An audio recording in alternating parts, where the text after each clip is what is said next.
What you're hearing is Hardie Fiber Cement Siding living up to its reputation as the siding that handles hail impact with ease. James Hardie knows how important a reputation is, especially when you're a contractor. That's why Hardie Siding withstands severe weather better than vinyl siding, with styles to match its strength. So you can be sure you're providing your clients with the best. Protect your reputation with exterior products by James Hardie. And now, here's Act One of The Old Ones Are Hard to Kill. It begins with a stethoscope, a blood pressure reading, an electrocardiogram, and an altogether satisfying report on the health of Mrs. Ada Canby. Well, can't see a thing to complain about, Ada. That little congestion you had last time is all cleared up. All in all, I'd say you're doing fine. For a woman my age, you mean? The older the chicken, the tougher it is to kill. That's what my grandmother used to tell me, and she lived to be 98. Speaking of relatives, you see much of Walter. My grandson? Oh, the usual once-a-year visit. And he always comes up with the same complaint. What's that? That I shouldn't be living all alone. That big house of yours must get pretty lonely sometimes. Well, the truth is, Dr. George, I'm not alone there. You're not? I decided to take in a boarder last month. Really? I haven't written Walter about it. I'm sure he'd object to my taking in a stranger, but there's really nothing wrong with Mr. Paulson, except his health, maybe. His health? What's wrong with him? Oh, the poor man's had a terrible cold for the past 2 weeks.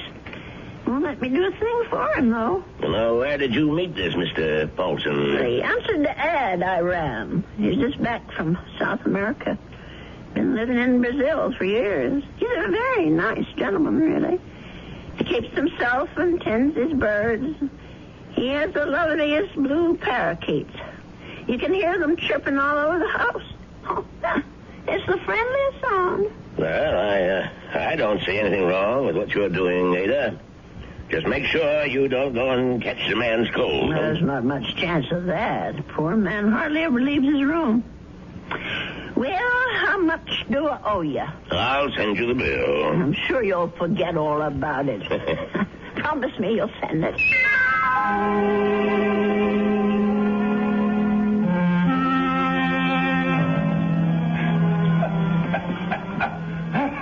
Oh, dear. Mr. Paulson? Are you all right? Yes, Mrs. Canby. I'm all right. That cough sounds worse than ever to me. Why don't you let me fix you a little hot milk and honey? No, thank you, Mrs. Canby. Thanks very much. I'm going to try to get some sleep. Well, all right, if you say so. I guess it's time I was in bed myself.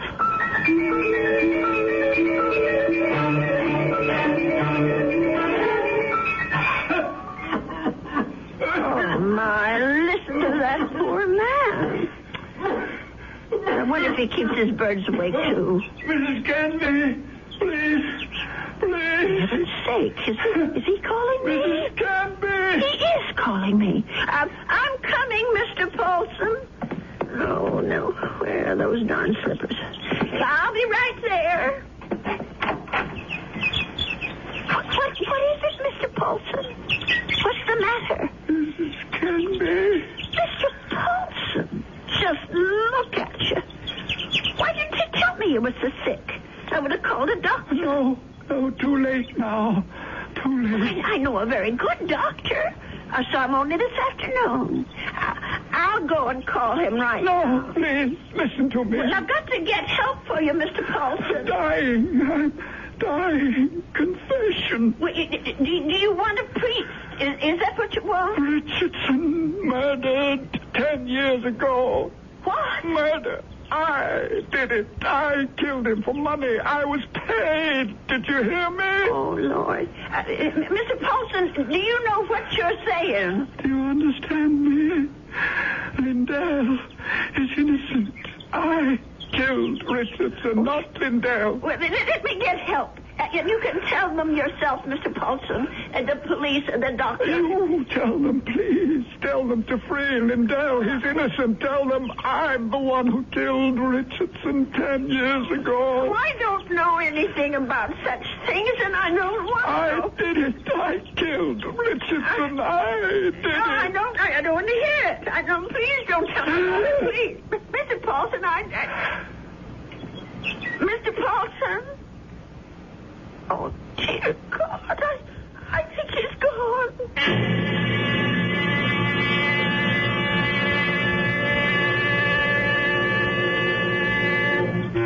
Listen to those poor little birdies.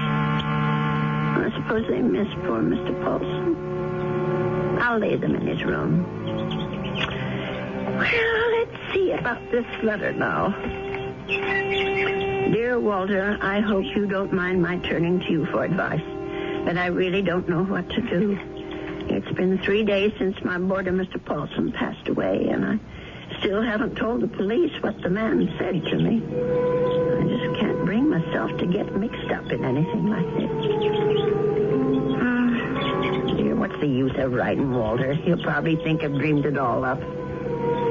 No, I'll just forget it. Only how do you forget such a thing? Those names, I keep hearing them. Richardson, Lindell. Lindell is innocent.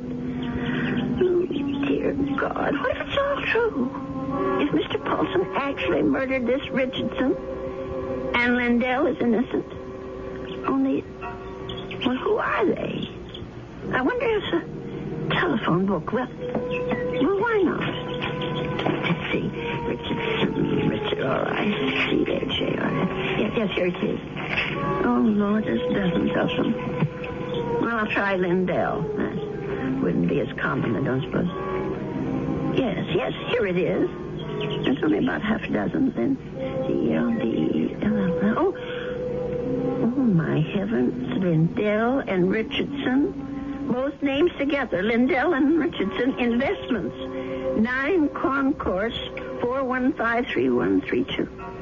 I wonder if... Well, maybe it's the only way to be sure.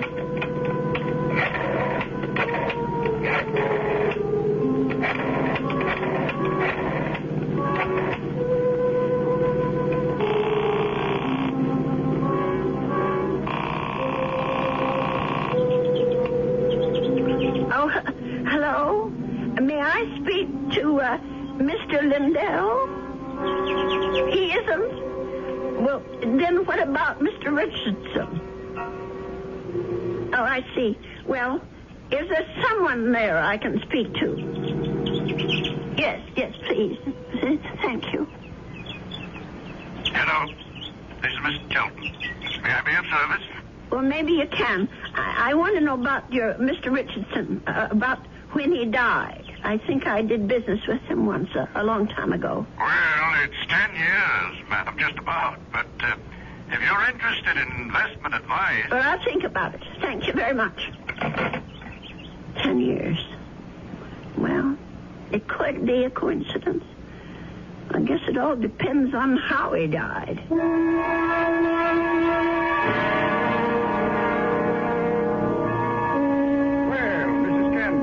Come in. Have a seat. Thank you. Well, now, how can we be of help to you? Well, I didn't come here to get help, Mr. Shelton. I came to help you, as a matter of fact. Or rather, somebody you know. Who would that be? Mr. John Lindell, the man who was supposed to have murdered Mr. Richardson. I'm afraid I'm not following you. Well, it took me all week to find out what happened to those two men, and finally I found the story in the old newspaper room down at the library about Mr. Lindell being indicted for killing his partner. But I'm sure you know the whole story a lot better than I do. Well, of course I know the story, but that was quite a long time ago, Mrs. Canby. 10 years doesn't seem so long when you're my age. Anyway, the point is that I can help your Mr. Lindell, only I can't do it alone. Did you know John Lindell? No, I didn't. Nor Mr. Richardson, for that matter. The man I knew was named Paulson. Who? I rented a room to Mr. Paulson, and he died about 8 days ago of pneumonia. I was there when it happened. Oh, that's unfortunate, but... Before he died, Mr. Paulson told me something about Mr. Richardson's murder. He said Mr. Lindell hadn't been responsible, that he, Mr. Paulson, had committed it. For money. Oh, Mrs. Canby, listen to me. It was this man Lindell that bothered him. The fact that he was in prison for something he didn't do. I thought I should tell you this, Mr. Shelton, because you knew both of these gentlemen. It said so in the newspaper. Mrs. Canby, my dear woman. What? I don't know what silly story you heard, but it's completely wrong. There wasn't any question about what happened. This boarder of yours, whatever his name is, merely had an obsession. Well, just the same, I thought you could follow through on this business. Yeah. Tell the police. Because if it is true, Mr. Lindell should be freed. On evidence like that? I don't know anything about evidence. I'm just telling you what I heard. Well, never mind. I suppose I should have told the police myself. Oh, wait, Mrs. Canby. Let me put your mind at rest. John Lindell is no longer in prison. He isn't? He's dead, Mrs. Canby. He's been dead for the last 3 years.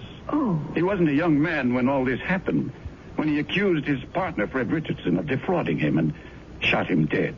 He died? In prison? Even if all you say is true, that this man was Richardson's murderer, you can't help John Lindell any longer. He's beyond that. But his name, don't you want to clear his name? Have you any proof? Any living witness? Just myself. Forget it, Mrs. Canby. That's my advice to you. The old wound is healed. Don't reopen it. Oh, well, it troubles me so. I haven't thought of anything else since it happened. Perhaps if I saw a minister, if I had some advice from a man of God. Mrs. Canby, now you said something. Now you've shown me the way. That's where our answer lies, dear woman, in prayer. Mm-hmm. In the forgiveness of our dear Lord. Will you pray with me, Mrs. Canby? Pray? Here? Why not? God is everywhere. Please, join me. Dear Lord, tell us what to do. Give us your divine guidance. Show us the path to righteousness. Mr. Shelton, Help us, O Lord. Help us to understand.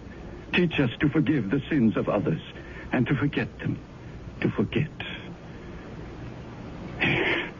I feel much better now, Mrs. Canby. Do you? I'm not sure. Let us turn this matter over to God, Mrs. Canby. Not to the police, but to the Lord. It's in his hands now. Don't you agree? Well, in a way, that's true. Since they're dead now. All of them.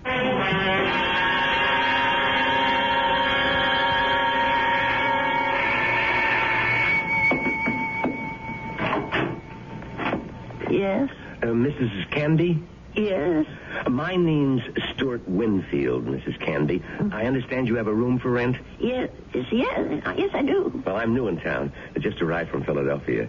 I've been staying at a hotel, but I'd like something homier. Well, the room I have is $35 a week. I can't offer you any meals, but you can use the kitchen all you want. Well, that sounds good to me. Would you like to see the room? Yes, ma'am, I sure would. Well, come on in then. Thank you. By the way, how did you know I had a room for rent? I was going to place an ad this weekend. Oh, I guess someone at the hotel mentioned it. I forget just who. Say, this is a real fine old house, Mrs. Canby. Mm-hmm. I can see that I'm going to like this place. Just fine.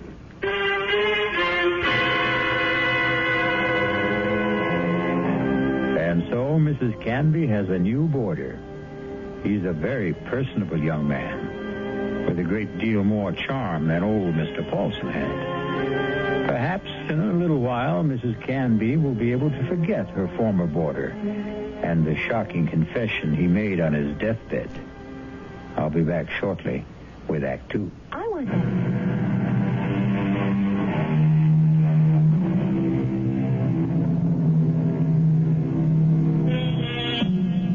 Stu Winfield took no time at all to make himself at home in Ada Canby's big old house. He loved everything about his room. The fine old four-poster bed, the crazy quilt that Ada herself had sewn up 40 years ago, the lace curtains on the window. He even loved Mr. Paulson's blue parakeets. But what he really seemed to like best was Mrs. Canby herself. Just take me 2 minutes to get these clean sheets on the bed, Mr. Here, let me give you a hand. No, I can manage. I've been making this bed for almost 50 years. 50? You've lived in this house that long? Moved in here when I got married back in 1919. My husband David bought it for us. Our only son Ralph was born in it. And you've lost them both? Yes, they're both dead, but I haven't lost them. Oh, yes, I understand, Mrs. Canby. I guess I feel that way about my mom. Your mother's dead? Yes, she died when I was 2. Oh. Listen, Mr. Winfield, are you sure you want these birds in your room? I could take them to the parlor if you want. No, I think they're great. I think everything's great about this house. But there is something you can do for me. What's that? Would you mind not calling me Mr. Winfield? Oh? That's what they call my father. My name's Stuart. Well, all right, Stuart.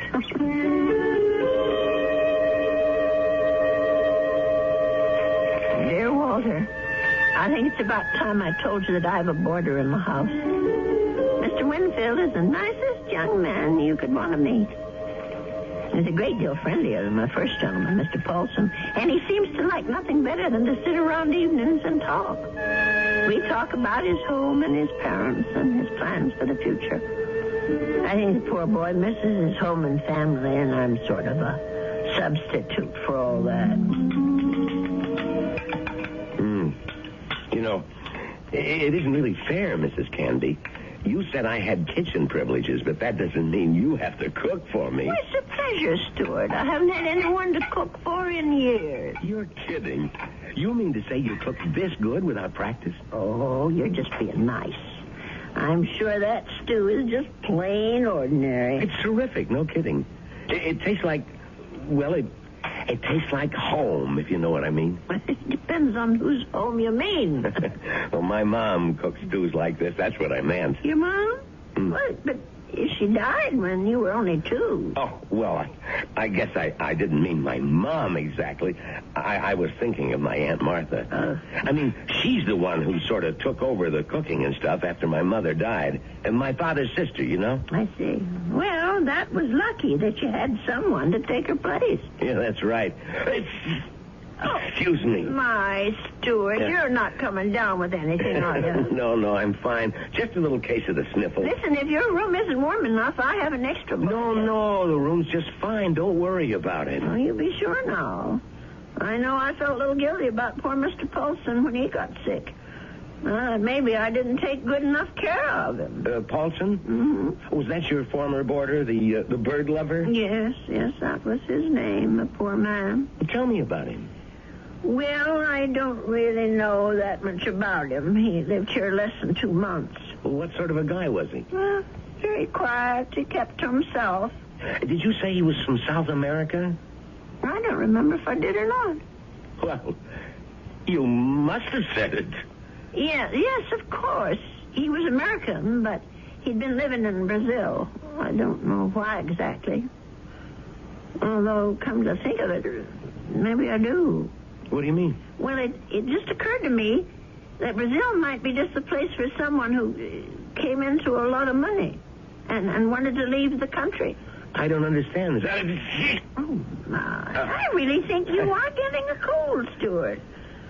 I'm getting that blanket out this minute. Now, wait, Mrs. Canby. I'd rather hear about... Never mind. I don't want to take any chances. I'll be right back. Yes, Mrs. Canby. Don't take any chances.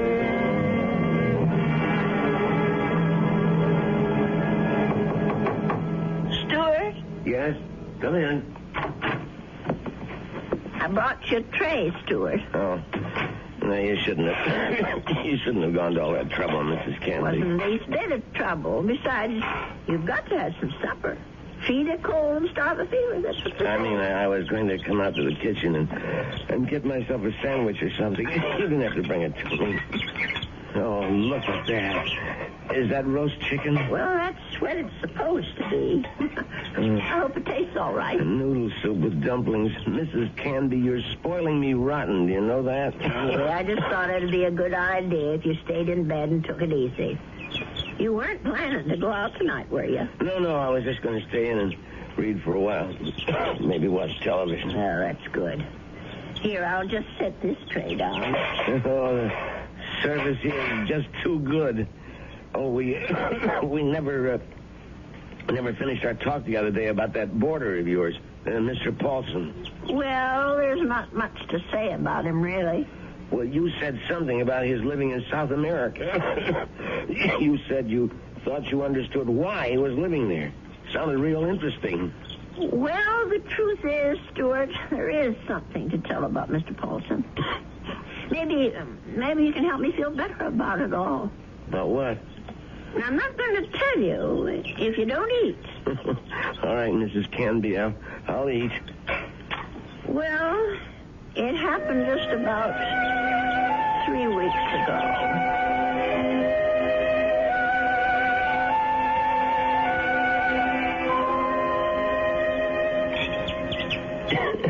You know something, Mrs. Canby? That's about the best roast chicken I've had in years. I'm sure I spoiled your appetite with all my chatter. No, that was a really interesting story. But what do you think of it all, Stuart? No, the killer is the man who hired Mr. Paulson. Don't you see? Is it right that he should get away with it? No, wait a minute. You're jumping to conclusions. No, I'm not. Mr. Paulson told me that he was hired to do this thing. Well, maybe he was hired by Lindell.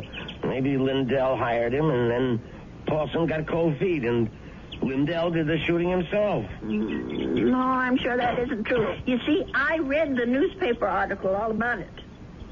Well, you really were thorough about this, weren't you, Mrs. Canby? You poor man. That cold's gone to your chest now, hasn't it? No, I'm all right. Stop worrying about me. Let's talk about this other problem of yours. Well, maybe I'm making it more of a problem than it should be. Maybe if I just told the police everything, I could forget it once and for all. No, I really couldn't advise that, Mrs. Canby. Well, it said in the newspaper story that the two men were partners in that investment firm. Mr. Lindell thought that his partner Richardson was cheating, taking money out of the firm, and that's why he's supposed to have shot him. Wasn't there a witness to the shooting? Why, yes, I think there was. Come to think of it, it was Mr. Shelton. That's right. Well, doesn't that wrap it up for you? Well, it would if it wasn't for Mr. Paulson. Listen, Mrs. Canby, you know how much I like you. Why, in just a few days, you're more like family to me than my Aunt Martha ever was. Well, it's nice of you to say, Stuart. And that's why I want you to listen to me about this. That's why I want you to forget about this whole foolish thing. And listen to you. You sound awful, Stuart. Just terrible. No, I'm all right. No, you're not all right. I'm going to get you some cough medicine right this minute.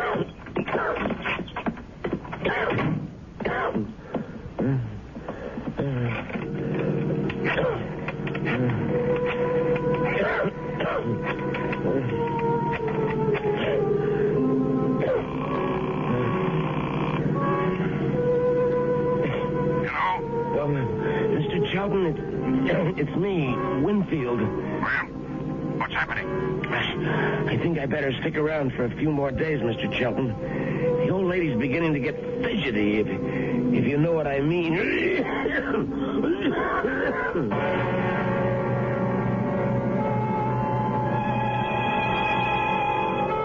Well, something tells me that Stuart Winfield isn't such a nice young man after all. Could it be that he wasn't telling Mrs. Canby the truth about his dear mother and his Aunt Martha? Could he have not told her the truth about his plans for the future? Of course, the real issue is, what sort of plan does he have for Ada Canby's future? I'll be back shortly with Act 3. If you want to watch...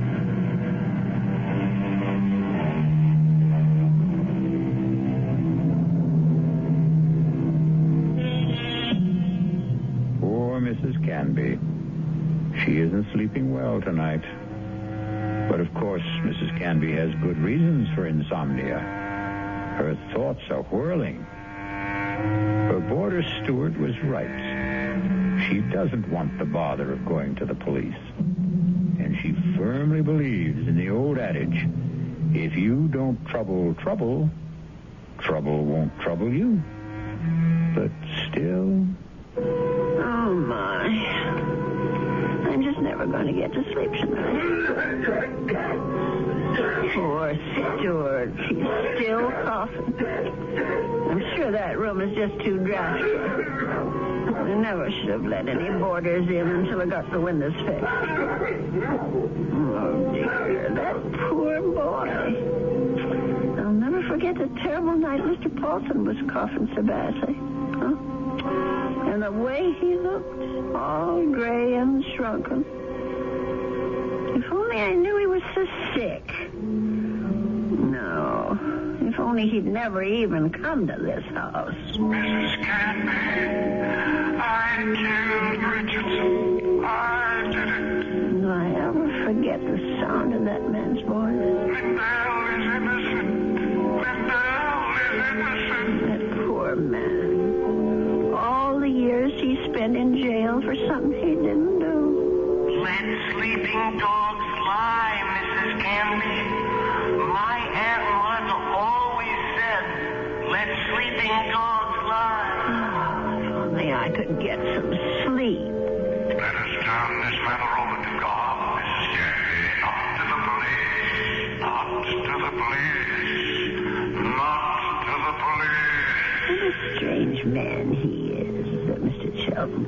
The way he talked about God, praying at his desk. Of course, God is everywhere, but his desk. I killed Richardson.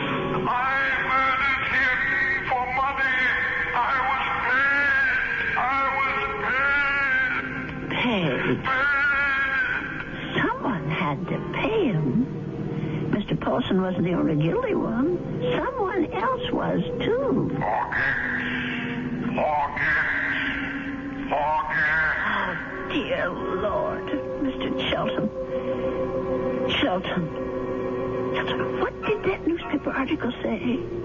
The chief witness against Mr. Lindell was Arnold Shelton. But how could he be a witness to something that never happened? How could he be? I'll have to tell someone. I'll have to talk to someone. Yes, I'll tell Stuart about it. In the morning.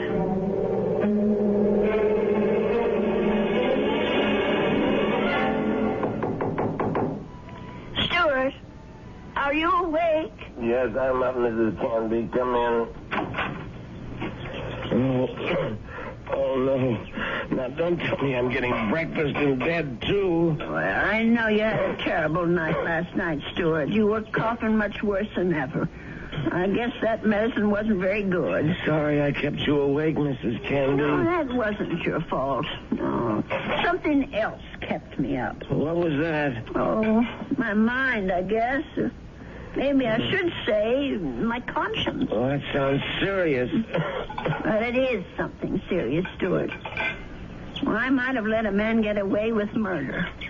No, it's even worse than that. He did something worse than murder. You're talking about Paulson again. No, I'm talking about the man who hired Mr. Paulson. He didn't just have that man Richardson shot. He let an innocent person go to jail and die there. Now, that's like committing 2 murders, if you ask me. I have to tell you something that occurred to me last night. Sure, go ahead. Well, it's about Mr. Shelton. Mr. Arnold Shelton. Yeah? Go on. I'm listening. Stuart, I wonder if maybe the reason Mr. Shelton was so upset with me, the reason he didn't want me to go to the police, was because he was afraid. Explain what you mean. Well, what I mean is maybe Mr. Shelton had good reason, besides the one he told me. He was working for both Mr. Richardson and Mr. Lindell at the time of the murder. Well, so what? Well, he was also the chief witness at the trial. A witness for the prosecution. But he saw the shooting, didn't he? But that's just the point. He saw Mr. Lindell shoot Mr. Richardson. Well, that's not what you told me last time. I mean that he was an eyewitness. No, that's right. He didn't actually see the shooting. He was miles away when it happened. I don't quite remember the details. There was something about a phone call, maybe? Yes, that's what it was. He claimed that Mr. Richardson was talking to him on the phone when Mr. Lindell showed up at his apartment. He said that Richardson cried out something about Lindell having a gun. And then he heard the shot. But how could that have happened if the gun was fired by Mr. Paulson? If, Mrs. Canby, that's the big little word, isn't it? If. But don't you see what I'm saying, Stuart? Arnold Shelton had the most to gain. Gain? From what? From both these men leaving the firm. That'll leave the whole thing to him. All those customers, all the investments he handles, all the commissions, or whatever they call it. Are you accusing this guy Shelton of being the killer? Yes. It's the only answer, Stuart. Well, look, if that was the case, the police would have figured it out. But they didn't. There was nothing in the stories I read that pointed any suspicion at Mr. Shelton. I don't suppose it even occurred to them. And now, the company is all his. You don't call that evidence, do you? Well, then why didn't he let me go to the police? Why did he try so hard to talk me out of it? That man was praying to it. He was taking the name of the Lord in vain. Oh, I'm sorry, Stuart. I'm so sorry. I won't bother you anymore. I know what I have to do anyway. Mrs. Canby. I won't be gone long, Stuart. No, wait. But the minute I get back, I'm going to call Dr. George and ask him to come over. You're sick. Never mind the doctor. You're calling the police. No, I won't call them. You're right. I don't want them tracking mud in my parlor. I'm going down to the station house and talk to them. I'll get dressed now and go straight there. Please think about what you're doing. I'll tell them what I know, and they can do the rest. Now, you try to eat something, Stuart. Please. Mrs. Canby.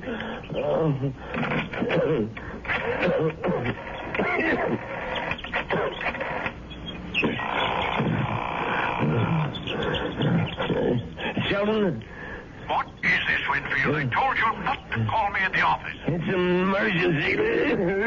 You sound terrible. What's the matter with you? I'm sick. Only you're going to be a lot sicker. What are you talking about? The old lady. I can't stop her. She's decided to talk. What? She figured it out. Figured out exactly what you did, Sheldon, and how you did it. You fool. You've got to stop her. Do you hear me? That wasn't part of the deal, Sheldon. It's all of the deal now. The price didn't include anything like that. The price just doubled. Old ladies are always having accidents. Make her have one. Make her have one now, Winfield. All right. She's gonna have a fall down the cellar steps. Right now. I gotta get my robe on and my slippers. I gotta hurry.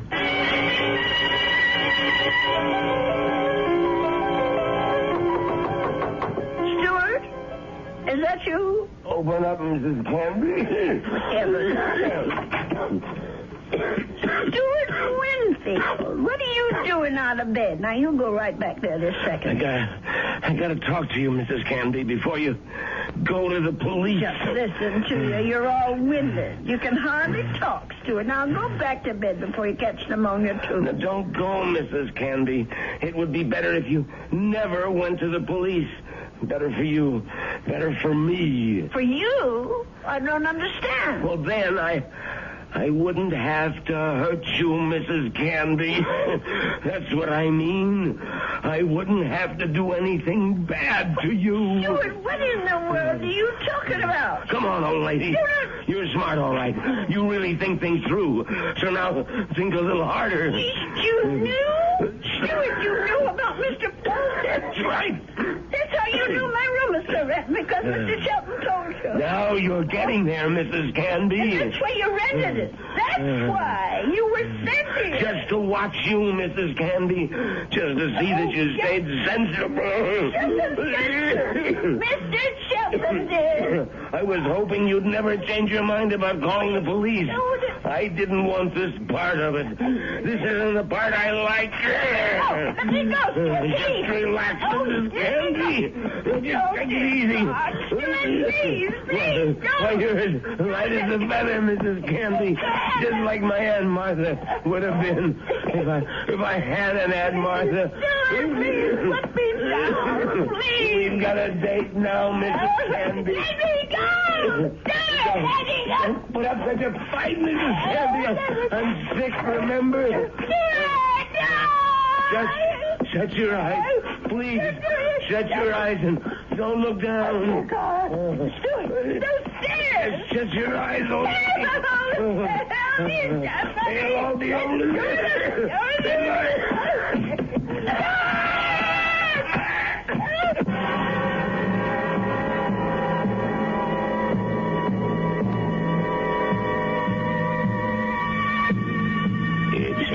It's all right now, Ada. Just be glad that it wasn't you at the bottom of those stairs. Will he be all right, Dr. George? Now, what do you want to worry about that man for? Truth is, his injuries don't amount to very much. A couple of broken ribs seem to be the worst of it. But he'll be a patient for some time before they can put him in prison where he belongs. Him and his friend. What was that man's name again? You mean Mr. Shelton? Have they arrested him? Yeah. That's what the police detective said. I don't understand. Stuart's injuries aren't serious. It's not the fall that made Winfield so sick. His case was diagnosed as simple pneumonia at first. And then I remembered about your first boarder. Nelson, was it? No, Paulson. Yes, Paulson. But he had pneumonia, too. He died of it. Oh, is pneumonia contagious? Yes, it is, but this disease was even more contagious. It's a pneumonia caused by a disease called psittacosis, better known as parrot fever. You get it from sick birds, like the parakeets in your spare room. Oh, no. Mr. Paulson's bird. Sorry, Ada, but they had to be taken out and destroyed. Oh, what a shame. There's one reason I feel sorry for them. They saved your life. Made Mr. Winfield too weak even to throw a little old lady down a flight of steps. Those poor little creatures. Yeah, but you can be grateful they didn't make you sick, too. Parrot fever is so contagious that no more than one person in 1,000 could be exposed to it and escape infection. It was pretty darn close to a miracle, Ada. They're hard to kill, Doctor. Remember?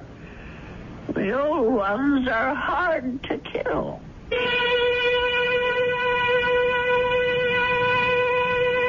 They say that people are living longer than ever before. And when we look at Ada Canby, we can understand why. She's a tough old lady. So tough she could withstand the threats of man, beasts, and bird. So let that be a warning to all those who think that our senior citizens are easy prey for crime. Watch out. They may turn the tables on you. or the stairs. I'll be back shortly.